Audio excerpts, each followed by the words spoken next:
Telo mochung'ne apeyni madonge pacho ka Kenha ochiwo ler kaluwore kod orak mag bero kendo konga apeyni madito mathurka kagikoni onge gweng' mora mora magidhi jwang'o e chenro mar jiwo tudruok mar apeyni thurka. Kenha ma bende osedo seyo negi jwang'o apeyni ma Nyanza e hik omenda masani olero ni kaka giketo pok mar omenda e bero apeyni ma Nyanza. George Bati miyowa ler. Bang' joma wang' gi riek golo ng'ur kaluwore kod lendo mag orak manogol kod telo mochung'ne apeyni madonge pacho ka Kenha magi yango kaka ibiro ger kendo kong'o apeyni e tielo mokwongo kod mar ariyo mar omenda masani ma ikoni ojwang'o gwenge ma Nyanza. Kenha koro golo ler ka giwacho ni ok gikwedo gweng' mora mora. E ler ma gichiwo, Kenha koro koni kopogore kod orak mar bero apeyni ma Nyanza mane okete e omenda ma nyocha orumo. Gilero ni e omenda masani Nyanza oketne bilion 1.5 mar konga apeyni e tielo mar adek kod mar ang'wen mar omenda ni. Kenha bende oyango ni e omenda mokalo ne giketo tenge bilion 2 milion 62,482,537 mar loso apeyni madongo ma Nyanza, kama oting'o mar orak machuok marumo dwe mar adek higa manyien kod mar orak mar abora mabiro rumo higa 2026.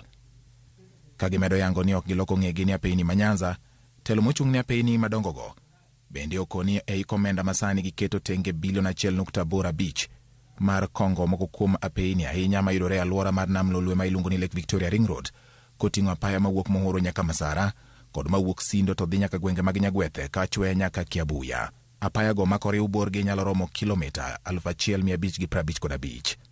Kata obedo ni koro Kenha oyango kaka oketo omenda ne kongo apeyni mayudore e gwenge ma Nyanza, penjo en gimomiyo moko kuom apeyni go koting'o ma Mohoro nyaka Masara pok okete lam nyaka sani, kata obedo ni tenda ne osechiw higni buora mosekalo.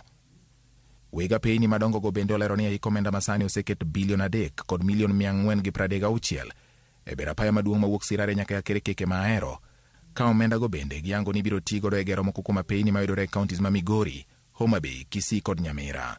Kenha koro yango ni milion 833 oseket tenge ne yawo apaya ma Mamboleo, Miwani, Chemelil, Muhoroni nyaka Kapsitet, ka milion 260 bende giluwo ni giketo mar gedo mar apaya mawuok e dho skund yawuoyi ma Kisumu Boys nyaka Mamboleo, gedo mar Olalo Madhogoe kod Akerkeke ma Ahero kadhi Kericho. E kinde ni makoro telo mar apeyni madongo yango kaka giketo maino e jiwo tudruok mag apeyni e gwenge ma Nyanza, penjo en gimomiyo apeyni manosechiwo orak margi ndalo buora mosekalo pok oketi e tim kendo koro lokore gir sigana, kendo koso ni dibed ni nitiere jomoko maludho omenda mag jopiny katiyo kod apeyni go. George Bati, Ramogi TV. Ndalo buora mar kao